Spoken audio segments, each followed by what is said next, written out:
And a very happy Friday to you at 12:07 in the West. It's the John Phillips Show.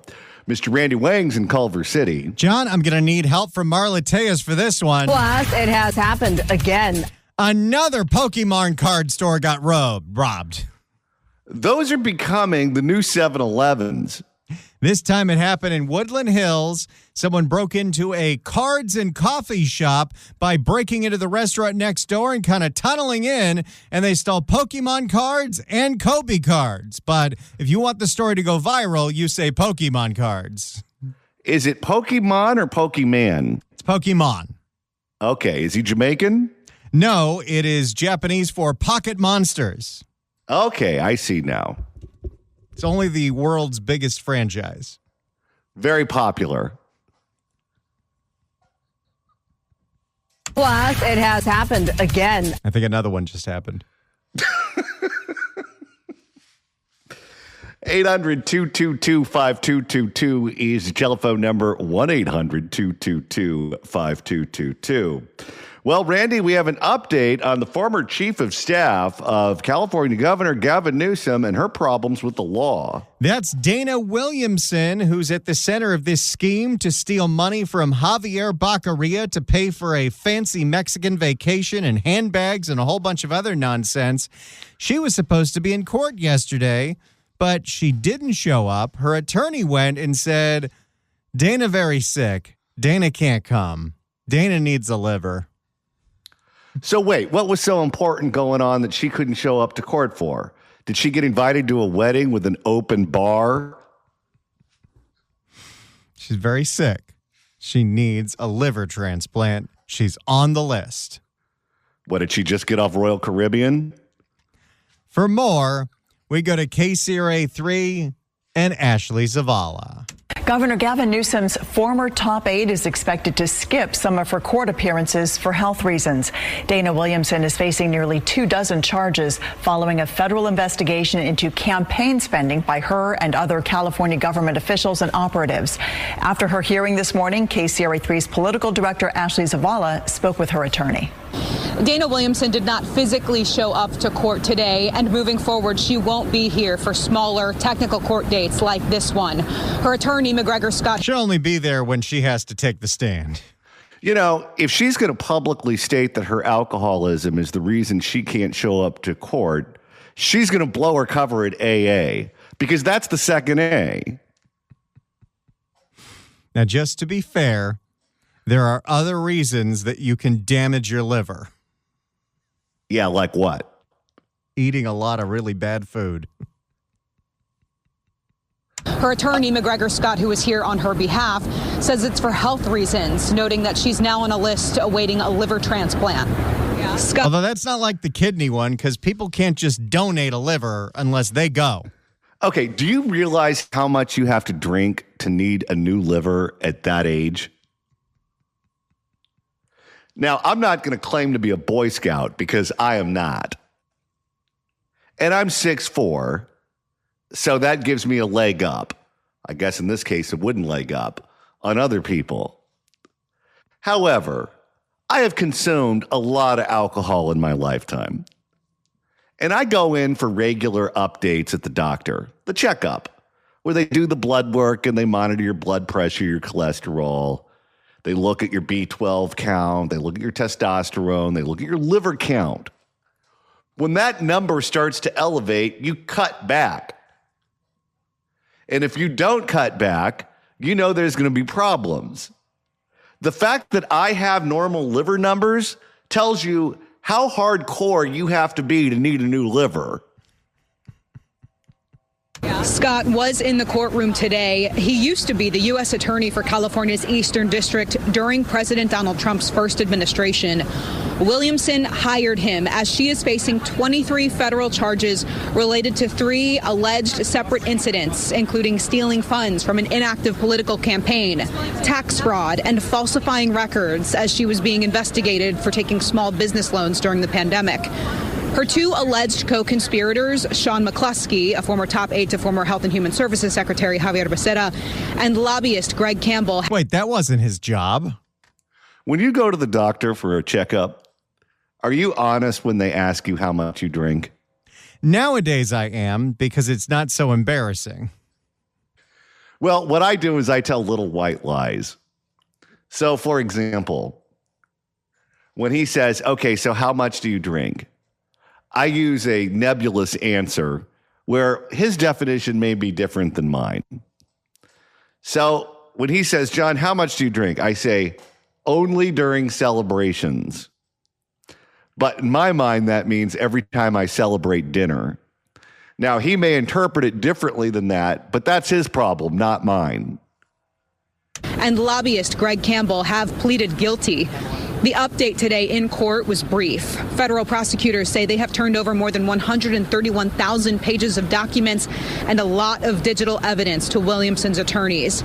Scott told the judge Williamson's legal team received all of this yesterday and need time to go through it. Scott did stop and talk to reporters after. You told journalists the night that she was indicted here that there was an investigation potentially into Governor Gavin Newsom, and the governor has since come out and said that he has not been questioned by the FBI. He's not part of any investigation that he's aware of. Just your response to that. Nobody in California is the target of anything. Of course not, because why would we? Just your response to that. Well, I can't speak for the governor. I don't doubt anything that he has said about it. What I can tell you is it was clear to me in our initial meetings with the government that they wanted my client to cooperate in an investigation directed at him. And don't look over here. She just got caught up in Gavin's drama. That's why. That's probably what drove her to the sauce. They're acting like they know this woman's going down, and they need to find a way to cut a deal with the feds to give them dirt on Gavin. I think that's where they're headed. And that's what I know. Is that still the case, though, as this moves forward? No, that is water under the bridge a long time ago.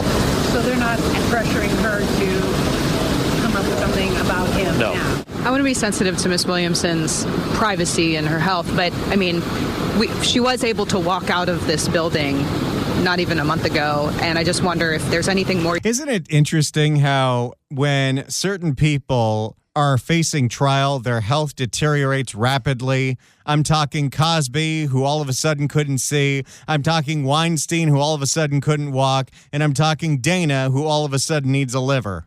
Oh, it's like the entire globe has turned into an episode of Married with Children, where they're fine when it comes to finding work. If someone wants them in a movie, they can do their own stunts.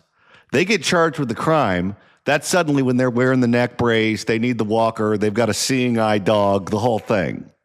Not even a month ago, and I just wonder if there's anything more you can share about why she cannot be here specifically, if you're able to. Are you really asking me that question? I mean, I understand. She's on a list to receive a liver transplant. Okay.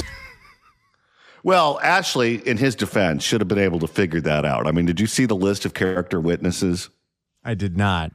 It was Captain Morgan. It was Jim Beam. It was Johnny Walker. It was Harvey Wallbanger.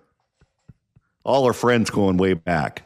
So if she's on this list and she can't do anything, even show up to a court hearing because she's on this list, is she like spending all day and night in a medical gown? So as soon as she's ready to go, she's at the ready, they can cut her open and stick that liver in there? No, she's sitting at home watching all of this on TV, screaming into the phone. I mean, I understand. She's on a list to receive a liver transplant. Okay. Is literally waiting for the phone to ring. I met with her last week, and she looks like a person who's in need of a new liver. So what he's saying is the time of the trial conflicts with happy hour. I met with her last week, and she looks like a person who's in need of a new liver. Okay. Jaundice? Boy, she's on death's door, if you believe this guy. I saw her walking out of that courthouse when the guy with the bike was screaming profanity at her, and she looked like a normal person to me. You think he would say that to some woman who's about ready to roll a 7? Okay, that's all I have to say about that. With these charges, Williamson could face up to 30 years in prison. Her next court date is set for February 5th. That's when her trial date could be scheduled. Reporting in downtown Sacramento, Ashley Zavala, KCRA 3 News. Williamson's friends have started an online legal defense fund for her. So far, they have raised nearly... Really? This woman was effectively in charge of the state of California since Gavin Newsom was elected, or since she became the chief of staff. He's an absentee landlord. He doesn't care what goes on here.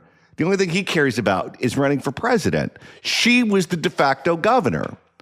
And now she's on the corner with a tin cup asking for donations. Williamson's friends have started an online legal defense fund for her. So far, they have raised nearly $11,000 of their $100,000 goal. And have they also started a GoFundMe for the liver? That means they all hate her. If you know all the richest people and all the people in charge of all of those phony baloney charitable organizations, and they can only come up with 11 grand, that means they don't really like you. They enjoyed having access to your power, but they don't care for so much. She was the one. Let's not forget what happened when John Kupal was on the program talking about this, where he said she had a reputation of getting lit at night, and probably other times of the day, but at night in particular, and would get on that phone and reach out and touch someone. And you'd answer the phone, and she'd be on the other end, and she'd start threatening you on behalf of the governor. Well, who the hell is going to warm up to that? That was her move during Prop 36 and didn't work. Well, you see, this is how Gavin runs the state, though. He's gallivanting all around and plays good cop, bad cop, where he comes back and gets to cut the ribbons and gets to attend the press conferences and has praise showered upon him. Meanwhile, behind the scenes, he has Otis the town drunk threatening anyone who stands in his way.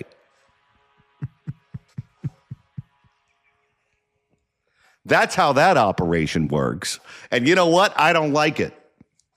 It's disrespectful to the people of California. We didn't elect her governor. We elected him governor. Well, that one's on us. But he has his eyes on a different prize. What's that? I said that one's on us. Yeah, what the hell is wrong with us? Technically, with the recall, he got elected 3 times. And Ricardo Lara would be reelected if we could, too. You think if Ricardo Lara ran for a 3rd term, if we didn't have term limits, he would just be in that job forever? Let me tell you, given how all of these people have run this state into the ground, I'm surprised all of us don't drink like her. Well, Ricardo Lara is a trailblazer. Trailblazing is rarely comfortable, yo. We got so many emails about that.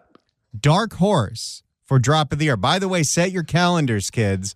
The Drop of the Year broadcast will be Thursday, December 18th. So in just a few days, you will get to email, you will get to call, and you will get to decide what is the best drop that you heard on this show in 2025. And there are some people saying that it's the one that got introduced on December 11th. Trailblazing is rarely comfortable, yo. Well, sometimes there's a late entry that just captivates the audience and just captures the nation by storm. It's such a perfect drop, and it's set in such a perfect place as Ricardo Lara got inducted to the LGBTQ plus Victory Institute Hall of Fame. I would love to see who didn't get voted in so that guy could get the award. Trailblazing is rarely comfortable, yo. You know what we should do? Does that organization have a website? I'm sure they do. Let's see. LGBTQ Victory Institute. Wait, they left the intersex off? Well, you can't put like a plus in a website domain. In fact, the website is actually just victoryinstitute.org. Okay, can we look and see who their corporate sponsors are and see if there are any insurance companies on there? That is something that I can try to investigate. I am looking at their website. And by the way, all of you researchers out there, if you want to beat me to it, victoryinstitute.org, and let's see if we can find out any sponsors. Health insurance, home insurance, auto insurance. They have a whole map of all of the LGBT elected officials that they've put into office. There has to be insurance money somewhere in there. There's no other explanation for that. It's definitely possible. If not, then someone on that board used to work for him or something. There's got to be a connection. Because you Google his name, all you see is scandal. It's not like one of their board members was sitting at home in the easy chair watching the news, and some little old lady who was being abused by her insurance company had Ricardo Lara show up and save the day. This organization is now run by Evan Lowe, who was formerly in the assembly, tried to run for Congress and lost. Okay, well, maybe there's a connection there between him and Lara. Maybe they served in the legislature at the same time or something. You're not buying that this is a legitimate Hall of Fame appearance? Well, hey, it's something that Pete Rose couldn't get. Oh, look, this organization is going to give Joe Biden an award. Well, he's not gay. Unless there's something we don't know about. What do you think he was doing with Corn Pop?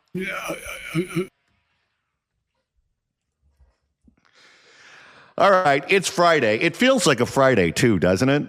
It sure does. And it is a very special Jimmy Buffett Friday because it's the only one where we're going to play Christmas songs. All right. 800-222-5222 is the telephone number. 1-800-222-5222. If you'd like to email the show, you can do so at johnnydon'tlikeshow@gmail.com. That's johnnydon'tlikeshow@gmail.com. And Randy, if you're going to a Christmas party this weekend and you say to yourself, I wish I could listen to John and Randy, but they're not on the air on the weekends. Well, guess what? You can.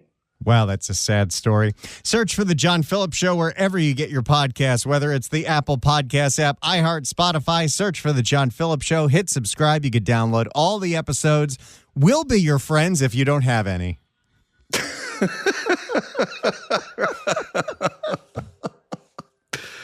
And I've got to admit, Randy, I am overwhelmed with the Christmas spirit already. Oh, and why is that? Well, I'm listening to Jimmy Buffett sing all of the hot Christmas songs, all the songs that you love to hear each and every Christmas season. And I might even go so far as to say that Ricardo Lara might have snow at his house this Christmas. Trailblazing is rarely comfortable, yo. It's possible. It snows in part of California. I'm very kind of sketchy. Oh, we know. Forecast for a blizzard. Let's go to John in Long Beach. John, hello.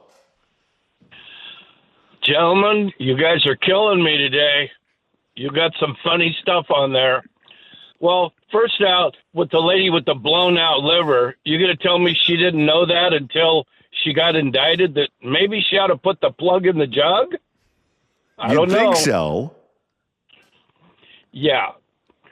And my second thing is, you know, I've said before, I have a friend that works for the state insurance commissioner and commission, and they cannot stand Lara.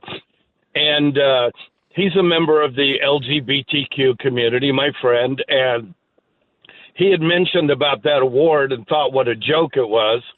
But now that I've heard part of Lara's speech that he's such a trailblazer, I envision him coming on stage. You remember the little boys when they're like 3 or 4 years old and they get the little stick pony and they got their cap gun around them and their little holster and their little hat and their gloves with the little streamers coming down? I wonder if he sashayed out on the stage and told what a trailblazer he was. Well, he did talk about being a trailblazer. Trailblazing is rarely comfortable, yo. That's right. Well, he rode out on his little stick horse, I'm sure. Thank you for the call. Anyway. All right. So, Randy, you did a little bit of research during the break to find out just exactly who the corporate sponsors were for this organization that gave Ricardo Lara this award? Well, even before I could start doing that research, I got a text from our screener, Adam, who did the research. And we've had several people email us doing the research.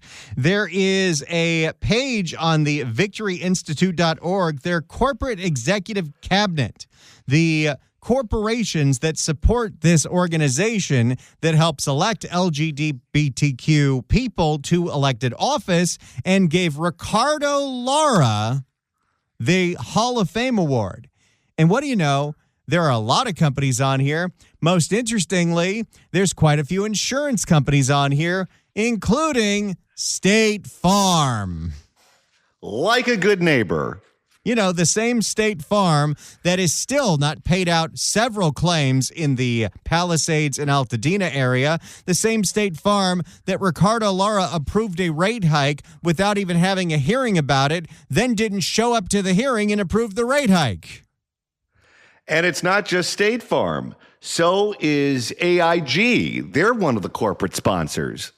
There are a lot of companies that are giving money to this group. And what are they using that money for? Giving Ricardo Lara awards. Hell no. Now, I wonder if when these corporations give money to a charitable organization or a non-for-profit, if the money was specifically tied for this event, because sometimes I guess you can give monthly, you can give in one donation where the money can go to any purpose that the organization deems to be fit, or you can say, I'm going to be a sponsor for this specific dinner, for this specific award, for this specific event. I wonder if State Farm underwrote that award ceremony and that award for Ricardo Lara. It's definitely possible because, you know, the man is a trailblazer. Trailblazing is really comfortable. Yo. Okay, so we clearly have a bunch of super sleuths out there who know how to do the research. And they were able to quickly find out that State Farm is a big sponsor for this organization.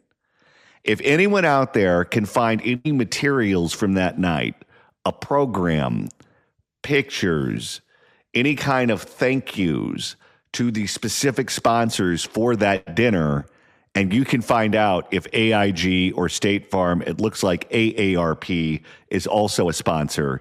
If you could find out who specifically sponsored that awards dinner, that would be interesting and valuable information. Ooh, Molson Coors was a sponsor. I wonder if they were serving Coors Light. Well, if they were, maybe Dana Williamson would have been there. I can't wait to sink our teeth into this one. I love it when I'm right. I knew there had to be some kind of insurance company connection going on there. I just knew it because these organizations run away from controversy. They don't want any kind of negative attention for their organization. This guy is nothing but negative attention. Why in the world would you give him an award, let alone for the Hall of Fame, and be willing to accept all of the blowback unless there is a financial reason to do it? Well, and the insurance companies have a lot of financial reasons to keep Ricardo Lara happy. And this is part of what goes on in California.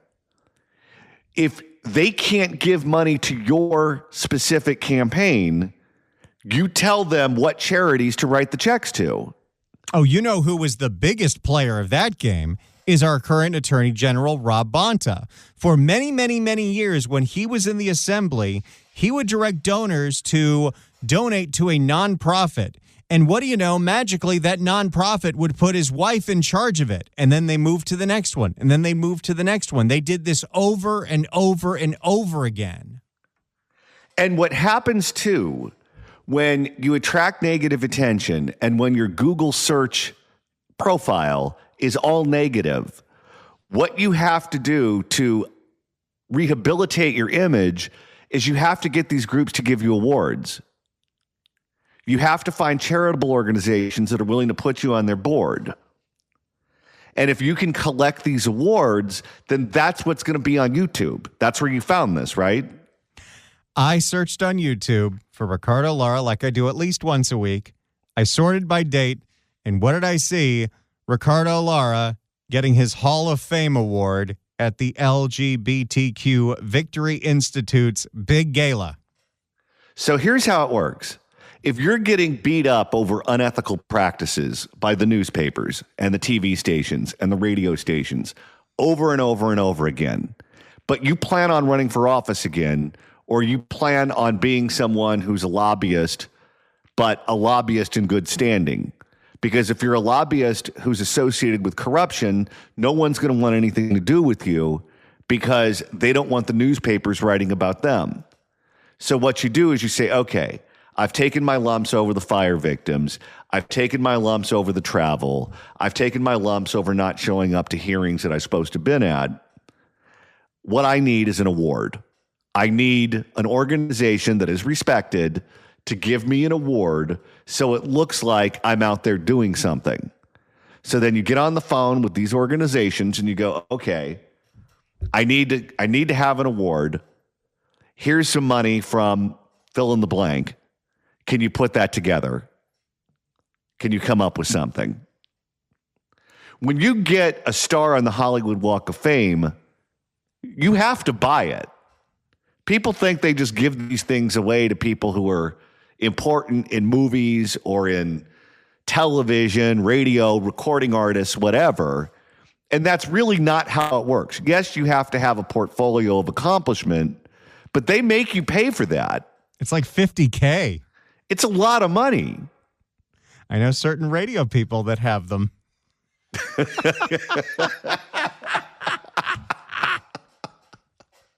I think I've been to some of those ceremonies. But that's how it happens. That's what goes on.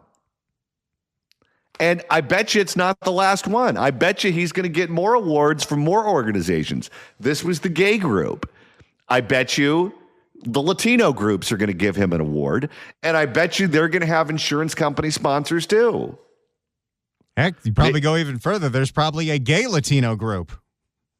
They'll give him an award too. 800-222-5222 is the telephone number, 1-800-222-5222. Let's go to Robert in Santa Clara. Robert, hello. Hey, guys.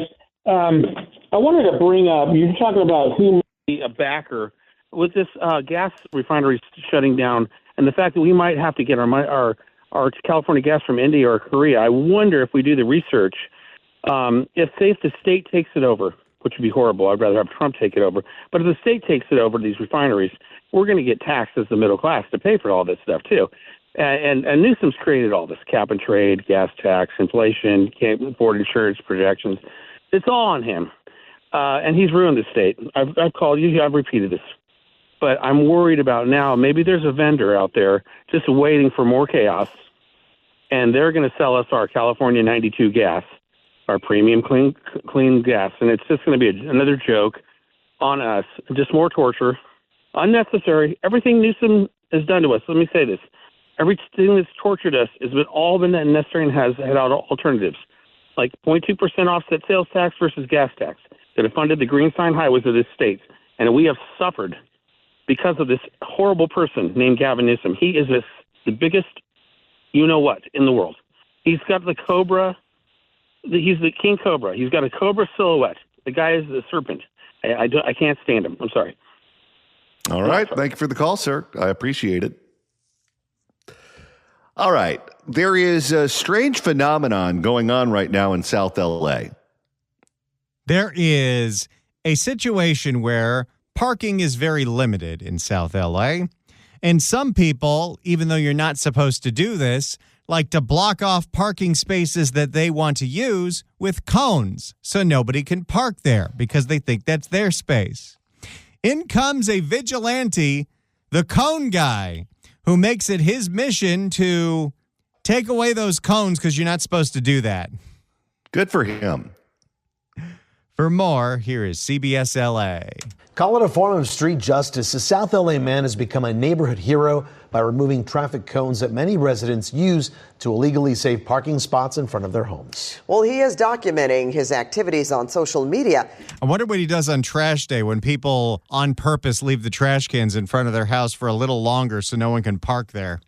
You know what I do if I want to block off a parking space and make sure it's there for me and no one else? What's that? I put up one of these signs that I bought in Anaheim that says parking for Angel fans only. Well, he is documenting his activities on social media, and he knows it's a risky move. CBS LA's Lori Perez has the story of the so-called LA Cone King, Joey Morales. It's kind of funny, but it's also pretty risky. People take their parking spaces very seriously. Yeah, this could be a dangerous game. People get shot for less. Oh, he's definitely getting shot at some point. And he says he's serious, too, about making the search for a parking space a fair game. Joey Morales, a.k.a. the self-proclaimed Cone King, is on patrol tonight in South L.A. It definitely looks like a city cone. Looking for the bright orange pylons locals use to try and save parking spaces so he can grab them and free up the spot. I started this. I wonder how many he has. Oh, probably a ton. I started this about early 2023 is when I fully started going in with it. What is he listening to in the background? Que Buena. Is it Que Buena? It sounds like some drag queen singing at La Cage. Is when I fully started going in with it. And I want to say I've at least removed over 5,000 cones off of Los Angeles streets. Maybe it's K-Love. No, that's a 60-year-old man as Diana Ross. It's against city code to use anything to block the street if you don't have a permit to do so. Residents can call 311 to report it, but you can imagine how effective that is. Completely ineffective. Gotta love when the news points out how feckless the city is. We don't enforce criminal laws. You think we're enforcing cone laws? No way. So it has become his unusual hobby as a vigilante parking enforcement officer to confiscate the cones himself, stemming from his own struggles to find street parking. A lot of people would say it was a Karen move. I was going to say that. It's kind of a Karen move. It is, but I mean, at the end of the day, you can't take up a public parking spot and assume that just because it's in front of your house, it belongs to you. People get real pissed over parking in L.A. How often do you think he gets yelled at? Daily basis. He records himself taking back the streets, and with more than 20,000 social media followers, he's become a Robin Hood of parking. Well, that's one way to put it. So this guy posts videos of him taking cones, and he's got a bigger social media following than I've had in 20 years of radio. Well, just wait till he gets shot at. Then it's really going to explode. Reclaiming open curb space from those he sees as entitled. He even takes requests now to come to get the cones. I have over 3,000 messages that I get on a weekly basis from just residents here in South Los Angeles that are having the same issue with everybody. I wonder how many messages are, hey, I've got a cone for you. Do you realize it doesn't matter what subject we're talking about, whether it is people who want to meet up with teenagers on the internet or people who are trying to illegally block off a parking space? Going through the normal channels gets you nowhere. You have to go to the vigilantes. Lots of them are LADOT or Public Works property. He returns those to the city. But as we saw tonight, not everyone likes what he's doing. Hey, boss, you know it's illegal to place a cone on a public street. So it's against city section code 56.12 to illegally place cones on a public street. Still, LA's Cone King is undeterred. He sees it as filling a need that is only growing. I don't show up to an area unless I've been requested to be in that area. So if I'm showing up, it's because multiple people in that area have already contacted me. Boy, this guy must have a lot of free time. It sounds like it. And the city has done absolutely nothing about it. He thinks part of the problem in South LA, where he lives, is a lot of families moved in together during COVID. They were doing that before COVID. Oh, yeah. Lots of converted garages in that part of town. Is a lot of families moved in together during COVID, combined with a continuing lack of affordable housing. Sure. We'll go with that. Means a lot of people with a lot of cars in a condensed space. You also have the city and the state actively tearing down old apartment buildings that had parking and replacing them with new apartment buildings that have no parking. So now we have fewer parking spaces and we all fight over them. In South LA, I'm Lori Perez, CBS LA. There you go. The Cone King. Watch out for the cone zone. Parking is to 2025 what toilet paper was to COVID. Let's go to Sue in Torrance. Sue, hello. Hi, John. I would just like to thank you for your tribute to Jimmy Buffett Friday. My cousin was a coral reefer band player. He plays trumpet for, and still does, for the tributes to him around. His name is John Lovell, and he plays the trumpet and has for many, many years. And I just wanted to call and thank you for your tribute to them. What did he say about Jimmy? Because everyone I've talked to who has met him said that he was a great man. Yes, He was, and we did not meet him personally, but went backstage and enjoyed the parties and things like that, because he before the shows, he always liked to kind of stay to himself, you know. He didn't get out and mix backstage too much because he was focusing on his program, you know. But we were treated to passes and backstage and party and everything. It was just wonderful. Yeah. All right. Well, that's great to hear. And thank you so much for calling. And we love playing Jimmy Buffett each and every Friday. Right. It's the John Phillips Show.